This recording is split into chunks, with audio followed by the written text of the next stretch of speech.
दोस्तों नज़म आहे हिकिड़ो, गौर सां ॿुधिजो। उनजो उनवान आहे त दर्द दिलि जा गुनाह छाणे थो। दर्द जेको आहे दिलि जा गुनाह छाणींदो आहे। मुंहिंजा ज़ाहिरी जिस्मानी ज़ख़्म त भरिजी सघनि था ए दोस्त, पर टुट दिलि ॻंढिजी नथी सघे। तो कॾहिं ककरनि जे दर्द खे महसूसु कयो आहे? तो कॾहिं ककरनि जे दर्द खे महसूसु कयो आहे?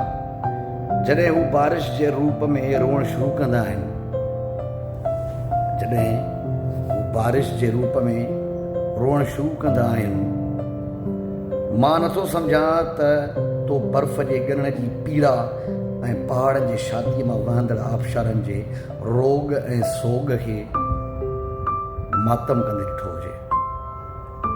मूं अहिड़ा दर्द, अहिड़ी भोगना ऐं पीड़ा वारा पल तॾहिं बि ॾिठा हुया जॾहिं असांजी उधर ते वतल भूरी में ओचितो मरी वई हुई,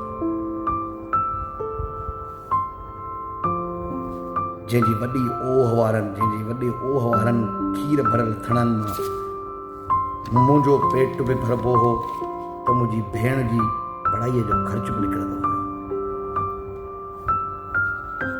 अम्मा खे मूं पहिरियों भेरो रोअंदे ॾिठो हुयो, ऐं हा, मूं कई ॾींहं अम्मा जे अंदर जे ककरनि खे नंढड़े बाग़ीचे में मेंदीअ जे वण भरिसां वसंदे तॾहिं ॾिठो जॾहिं मुंहिंजे प्रोफेसर भाउ खे लाभाऊ कंदड़ पोरियतनि जे हक़ लाइ ॻाल्हाइण ते शहीद कयो वियो हुयो। ऐं हा, तूं मुंहिंजे ॻोड़नि ॻाइण खे मुंहिंजी कमज़ोरी न सम्झ। मां तॾहिं खां पंहिंजे ॻोड़नि खे आबशारी पहाड़ जी ताक़त ऐं ककरनि जे वसकारे वांगुरु मज़बूत ऐं आबियारी कंदड़ भाईंदो आहियां। जॾहिं अम्मा रोअण खां पोइ चवंदी हुई,